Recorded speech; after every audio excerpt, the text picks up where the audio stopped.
गुलों में रंग भरे बादे नो बहार चले, चले भी आओ के गुलशन का कारोबार चले। तो चलते हैं एक ऐसी जगह पे जहाँ पे सिर्फ गुलों में ही नहीं, पत्तों में भी रंग भर आते हैं और ये मौसम बहार का नहीं। तो कौन सी जगह है और कौन सा मौसम, ये जानने के लिए चलिए मेरे साथ मेरे सफ़र पे।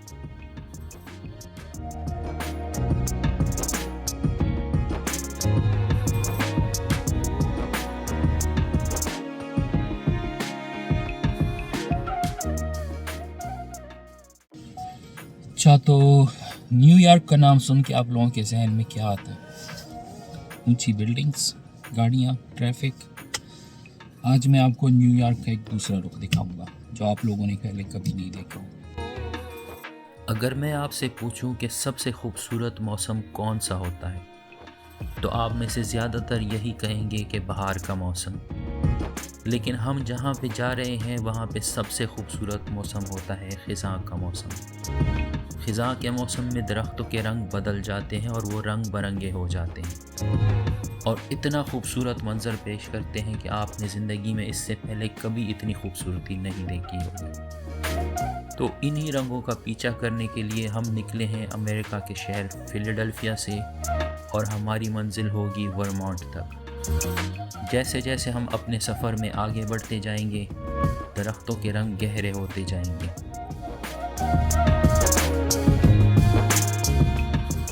कि सामान तो हमने इतना लोड कर लिया है जैसे हमने कोई 6 महीने की ट्रिप पे जाना हो। अभी और भी सामान आना है और भी बहुत सारी चीज़ें बाकी हैं। सुबह सवेरे के 11:30 बज रहे। हम सुबह सुबह बहुत जल्दी निकल रहे हैं और पहले ही दिन प्लान का ये हाल है। सुबह जल्दी निकलना था, 11:30 बज गए। देखते हैं। तो आज हमारी मंजिल है लेक जॉर्ज। देखते हैं कितना रास्ता है और हमें कहाँ पे स्टॉप लेना पड़ेगा। 63% की बैटरी है हमारे पास, तो देखेंगे हमें कहाँ तक लेके जाती है। ओके जी, हमारी गाड़ी कह रही है कि आप लोगों ने 1 घंटा और 50 मिनट ट्रेवल करना है, 120 माइल। टोटल तकरीबन 300 मील का रास्ता है। तो 120 माइल के बाद हमने यहाँ पे लेना है स्टॉप, गाड़ी चार्ज करनी है। तकरीबन 25-30 मिनट लग जाते हैं गाड़ी फुल चार्ज करने में। उसके बाद हमारा नेक्स्ट स्टॉप होगा लेक जॉर्ज। तो ये कैसे हो सकता है कि हम न्यूयॉर्क की तरफ जाएं और हमें ट्रैफिक ना मिले? तो जब तक हम ट्रैफिक में फंसे हुए, मैं जल्दी से आपको अपना प्लान बता दूं। सबसे पहले हम जाएंगे लेक जॉर्ज जो कि न्यूयॉर्क स्टेट में है। उससे आगे हम जाएंगे लेक प्लेसिड जो कि न्यूयॉर्क स्टेट में ही है। और फिर हम जाएंगे स्टोव जो कि वर्मोंट स्टेट में है। तो इन 3 जगहों में हमारा स्टे होगा जिसमें हम मुख्तलिफ़ इलाके एक्सप्लोर करेंगे और ख़िज़ा के रंग देखेंगे। तो ये कुल मिला के 7 दिन का सफ़र होगा जिसमें हम तकरीबन 1500 किलोमीटर का रास्ता तय करेंगे।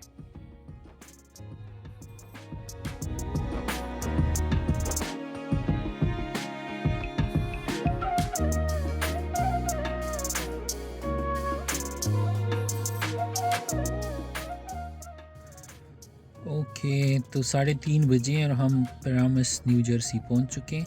गाड़ी चार्जिंग के लिए खड़ी की है। निकलते निकलते 1:30 बज ही गए थे घर से। तकरीबन 2 घंटे के बाद हमने गाड़ी रोकी है। अभी गाड़ी चार्ज करेंगे तो 80% तक हो जाएगा, तो फिर हम निकलेंगे। अभी 27% है। ओके, अफान सो रहा है तो इसको जगाएंगे नहीं, सोता ही रहे सारे रास्ते में, इतना नहीं करेगा। इस वक्त हम न्यू जर्सी में ट्रैवल कर रहे हैं और हमारे राइट साइड पे न्यूयॉर्क सिटी है। आपको न्यूयॉर्क सिटी की बिल्डिंग्स नज़र आ रही होंगी। आपको मैं एक दिलचस्प बात बताता हूँ। जैसे ही हम न्यू जर्सी से न्यूयॉर्क स्टेट में एंटर होते हैं, एकदम से जैसे वक्त बदल जाता है, हालात बदल जाते हैं, जज्बात बदल जाते हैं, ऐसे ही सब कुछ बदल जाता है। पहाड़ियाँ शुरू हो जाती हैं और रंग बरंगे दरख्त दिखना शुरू हो जाते हैं और जैसे जैसे हम आगे ट्रैवल करेंगे ये रंग मज़ीद गहरे होते जाएंगे।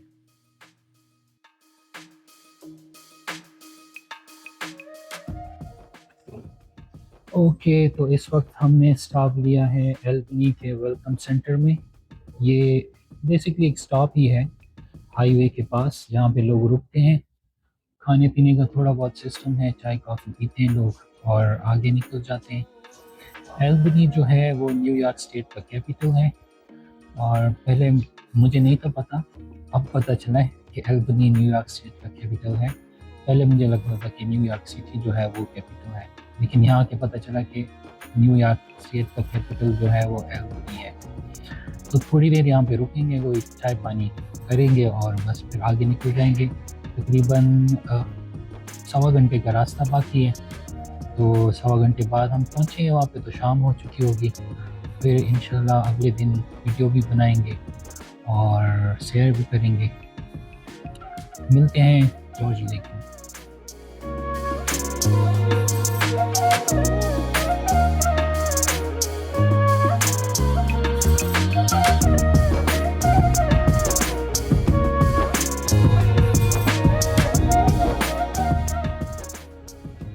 तो मैं वीडियो बनाता हुआ अपना सेल्फ़ी स्टिक भूल गया था और तकरीबन 15 मिनट हम आगे चले गए थे, लेकिन मुझे वापस आना पड़ा और देखते ये खड़ा सेल्फ़ी स्टिक मिल गया। मेरा सेल्फ़ी स्टिक मिल गया वापस। तकरीबन 15 मिनट हम आगे जा चुके थे और 15 मिनट फिर वापस आने में लगे, तो कोई आधे घंटे से यहाँ पे पड़ा हुआ था और किसी ने हाथ नहीं लगाया, बच गया। ओके, तो हम अपने रूम में पहुँच चुके हैं, हमने चेक इन कर लिए। एक नाइट के लिए स्टे करेंगे यहाँ पे। इसको अब समझ नहीं आ रही कि मैं यहाँ पे क्या शैतानी करूँ। तासा क्या अफान?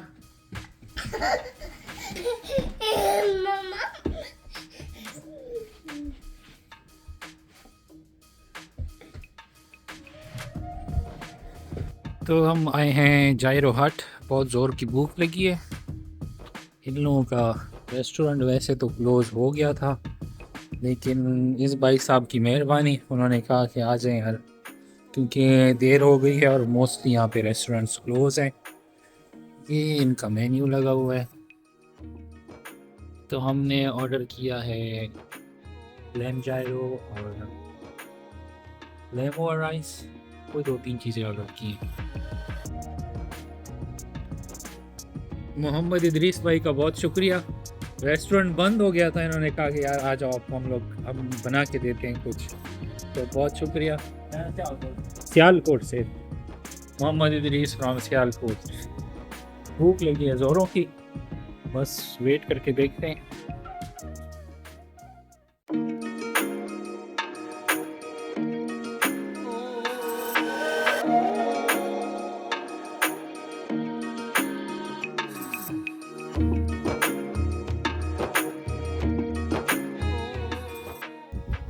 ओके, तो हम इस वक्त लेक जॉर्ज पहुंच चुके हैं।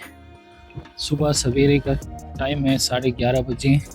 एज़ यूजुअल जैसे हर बार हम लेट हो जाते हैं, आज भी हो गए लेट। रात को देर से सोए थे, लेकिन यहाँ पे बहुत प्यारा मौसम है, बहुत अच्छी हवा लग रही है, व्यू बहुत ही खूबसूरत है। अगर आप कभी झील से फुलमलूक गए हैं तो आपने परियों की कहानी तो सुनी होगी। इस झील की भी एक कहानी है। आज से कई 100 साल पहले यहाँ पे एक कबीला आबाद था जिसको मोहाक कहते थे। उस कबीले की एक शहजादी थी जो बहुत ज़्यादा खूबसूरत थी, बहुत ज़्यादा रहमदिल थी और उसे इस झील से प्यार था। वो हर शाम आके इस झील के किनारे पर बैठ के अपना वक्त गुजारती थी। कहते हैं कि एक दिन मुखालिफ कबीले वालों ने उस कबीले पे हमला कर दिया। बहुत ज़्यादा खूनरेज़ी हुई। शहज़ादी जान बचाने के लिए झील में कूद गई। मोहाक जंग तो जीत गए, लेकिन शहज़ादी फिर कभी लौट कर नहीं आई और उन लोगों का कई सदियों तक ये मानना था कि शहज़ादी की रूह अब भी इस झील में रहती है और इस झील की हिफाजत करती है।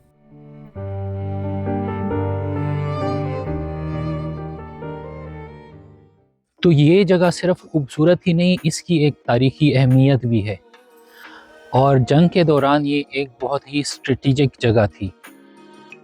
इस टाउन से ब्रिटिश आर्मी को फूड और हथियार की सप्लाई होती थी। जिसकी ट्रांसपोर्टेशन लेक जॉर्ज के ज़रिए होती थी। सन 1755 में विलियम हेनरी ने इस झील के किनारे इस जगह की हिफाजत के लिए एक किला बनाया, जिसको आज भी विलियम हेनरी फोर्ट कहते हैं। लेकिन ठीक 2 साल बाद 1757 में फ्रेंच आर्मी ने हमला करके अंग्रेज़ों को शिकस्त दी और इस किले को जला दिया। आज ये किला एक हिस्टोरिकल साइट है और ये मुजस्समा उसकी एक यादगार है।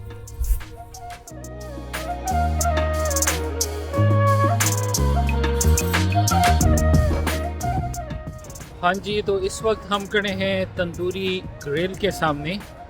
हम लेक जॉर्ज से निकले हैं, तो हमने बेसिकली जाना था एक ओवरलुक पे यहाँ पे और फिर आगे जाना था लेक प्लेसिड पे। लेकिन तंदूरी का नाम देख के तो भूख लग गई, तो हम रुक गए खाना खाने के लिए। पाकिस्तानी रेस्टोरेंट है, आपको अंदर से रेस्टोरेंट भी दिखाते हैं।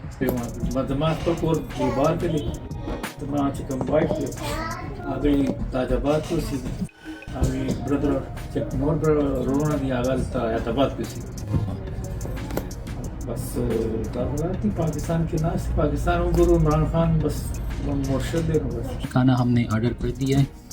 ये भाई जो हैं, जो रेस्टोरेंट के ओनर हैं, ये भी पेशावर के हैं। उसके साथ थोड़ी गपशप भी लगी, खाना भी ऑर्डर कर लिया है। और वो बता रहे थे कि वो पिछले 21 साल से पेशावर नहीं गए, और ये भी बता रहे थे कि अगले महीने उन्होंने जाना है। ज़यान को लग रहा है कि मैं वीडियो ठीक से नहीं बना रहा, तो वो मुझे तरीका बता रहे हैं कि कैसे वीडियो बनाते हैं। जो पहले आपने बनाया था वो पहले बोला, वो बोलो थोड़ी सी तेज़ी से। हम रेस्टोरेंट आ चुका है और हमने खाना ऑर्डर कर दिया है, 10-20 मिनट में आएगा। और जो ओनर है वो भी पेशावर से है और वो 21 साल में नहीं गया और 1 महीने में जाएगा। और हम लेक प्लेजेंट में जाएंगे थोड़ी देर में, तब तक हम खाना फिनिश करेंगे।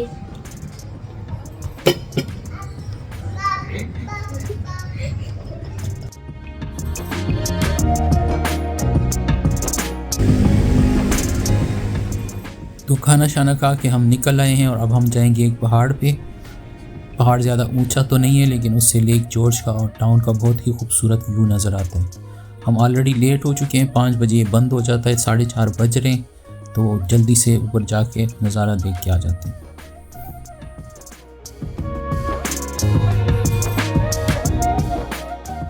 ओके, तो हम लेक जॉर्ज से निकल आए हैं और अब हम जा रहे हैं लेक प्लेसिड की तरफ। रास्ते में हमने हाईवे की जगह लोकल रास्ता लिया है। यहाँ के टाउन बहुत खूबसूरत होते हैं, तो हम टाउन्स देखते हुए जाएंगे। और रास्ते में मिल गई है हमें एक बहुत ही खूबसूरत झील, जिसकी हिस्ट्री जोग्राफिया का तो मुझे कुछ नहीं पता, लेकिन माहौल बहुत ही प्यारा था। शाम का मौसम था और झील का एक खूबसूरत मंज़र। तो चलिए आपको भी दिखाते हैं।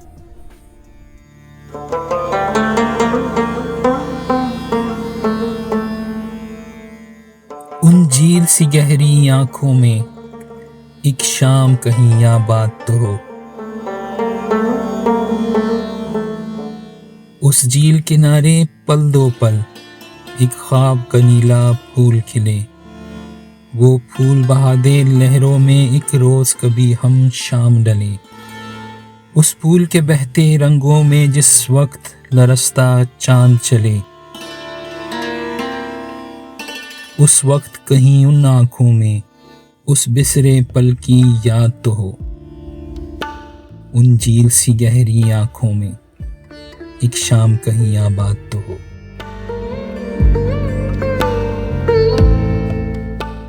फिर चाहे उम्र समंदर की हर मौज परेशान हो जाए, फिर चाहे आँख दरीचे से हर ख्वाब गुरेजा हो जाए, फिर चाहे फूल के चेहरे का हर दर्द नुमाया हो जाए। उस झील किनारे पल दो पल वो रूपनगर ईजाद तो हो। दिन रात के इस आईने से वो अक्स कभी आजाद तो हो।